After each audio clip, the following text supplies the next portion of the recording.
ఇక శ్రీశైలం జలాశయానికి వరద పోటెత్తుతోంది. దీంతో జలాశయం 7 గేట్లను 10 అడుగుల మేర ఎత్తి దిగువకు నీటిని విడుదల చేస్తున్నారు.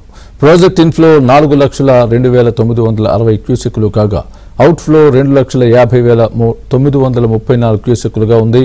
రిజర్వాయర్ పూర్తి స్థాయి నీటి మట్టం 885 అడుగులు కాగా ప్రస్తుతం 883.50 అడుగులకు చేరింది.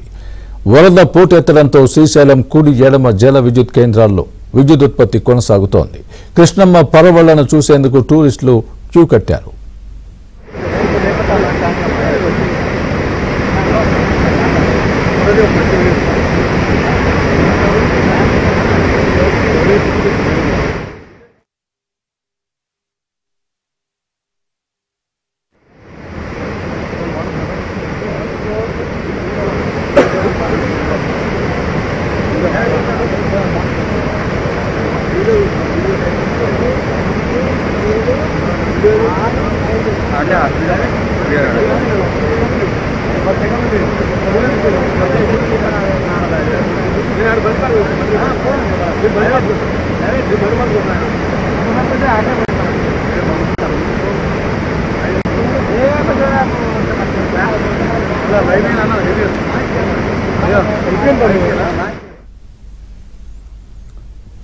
శ్రీశైలం ప్రాజెక్టుకు వరద పోటెత్తింది. డ్యాం నిండడంతో రాయలసీమ రైతులు హర్షం వ్యక్తం చేస్తున్నారు. దీనికి సంబంధించి మరిన్ని వివరాలు మా ప్రతినిధి సుంకన్న అందిస్తారు.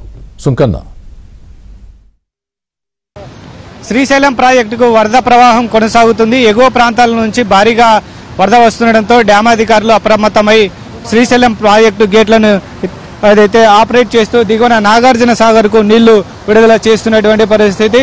కేవలం 2 వారాల లోపే శ్రీశైలం ప్రాజెక్టు అంతా కూడా పూర్తిగా నిండింది. మరికొన్ని రోజుల పాటు వరదలు వచ్చేటువంటి అవకాశం ఉంది. కాబట్టి శ్రీశైలం ప్రాజెక్టు అధికారులు కూడా అలర్ట్ అయ్యి ఎగువ ప్రాంతాల నుంచి వచ్చేటువంటి నీటి అంచనాను కూడా వరద ప్రవాహాన్ని కూడా ఎప్పటికెప్పుడు అంచనా వేస్తూ ఆ గేట్లను ఆపరేట్ చేస్తూ దిగువన నాగార్జున సాగర్కు నీళ్లు విడుదల చేస్తున్నారు.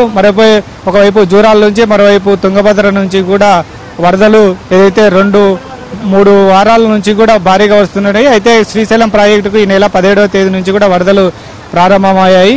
ఇంకా దాదాపుగా 1 వారం రోజుల పాటు వరదలు ఇలాగే కొనసాగుతాయని కూడా ప్రాజెక్టు అధికారులు చెప్తున్నటువంటి పరిస్థితి. అయితే కర్ణాటక, మహారాష్ట్ర ప్రాంతాల్లో కూడా ఇంకా భారీ వర్షాలు కురుస్తున్నాయి. మరికొన్ని రోజుల పాటు వర్షాలు కురిసేటువంటి అవకాశం ఉంది.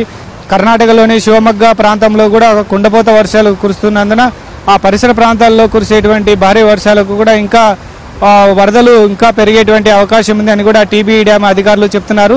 శ్రీశైలం ప్రాజెక్టు అధికారులు కూడా గేట్ల ఎత్తి దిగువన నాగార్జున సాగర్కు నీళ్లు విడుదల చేస్తుండటంతో భారీ వరదలు కూడా అయితే శ్రీశైలం ప్రాజెక్టు నుంచి కూడా నాగార్జున ప్రాజెక్టుకు ఉండడంతో కేవలం మరికొన్ని రోజుల్లోనే నాగార్జున సాగర్ కూడా నిండేటువంటి అవకాశాలు కల్పిస్తున్నాయని కూడా ఏదైతే ప్రాజెక్టు అధికారులు చేస్తున్నారు. అయితే గతంలో భారీ వరదలు చాలాసార్లు శ్రీశైలం ప్రాజెక్టుకు వచ్చాయి. అయితే గతేడాది వర్షాభావ పరిస్థితుల వల్ల శ్రీశైలం ప్రాజెక్టుకు ఆశించిన స్థాయిలో వరదలు లేదు. కానీ ఈ సంవత్సరం మాత్రం భారీ వరదలు వచ్చాయి. శ్రీశైలం ప్రాజెక్టు నీళ్లపైనే రాయలసీమ ప్రాంతం కూడా ఆధారపడింది. ఎందుకంటే కరువు ప్రాంతం కాబట్టి వర్షాభావ పరిస్థితుల వల్ల 2-3 ఏళ్లు కూడా బాగా కరువు వచ్చింది. ఈ నేపథ్యంలో ఈ ఏడాది భారీగా వరదలు రావడంతో శ్రీశైలం ప్రాజెక్టుకు భారీగా వరదలు వచ్చినటువంటి క్రమంలో రాయలసీమలోని ప్రాజెక్టులుగా పూర్తిగా నిండేటువంటి అవకాశం ఉందని కూడా ఇరిగేషన్ అధికారులకైతే ఒక అంచనాకు వచ్చారు.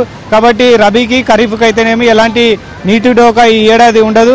ముఖ్యంగా రాయలసీమ ప్రజలకు తాగునీటి సమస్య కూడా ఉండదని కూడా ఏదైతే ఇరిగేషన్ అధికారులు కూడా చెప్తున్నటువంటి పరిస్థితి. వరదలు ఇంకా శ్రీశైలం ప్రాజెక్టుకు 1 వారం రోజుల పాటు కొనసాగేటువంటి అవకాశం ఉంది. కాబట్టి ఎల్లుండి ఏదైతే శ్రీశైలం ప్రాజెక్టు దగ్గర కృష్ణానదికి జలహారతి కార్యక్రమాన్ని నిర్వహించాము.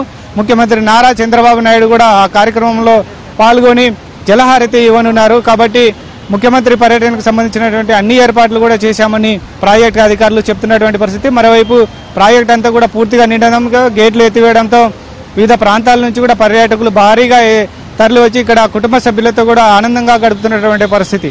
కెమెరా పర్సన్ సురేంద్రబాబుతో సుంకన్న, ఏబీఎన్ ఆంధ్రజ్యోతి, శ్రీశైలం ప్రాజెక్టు నుంచి.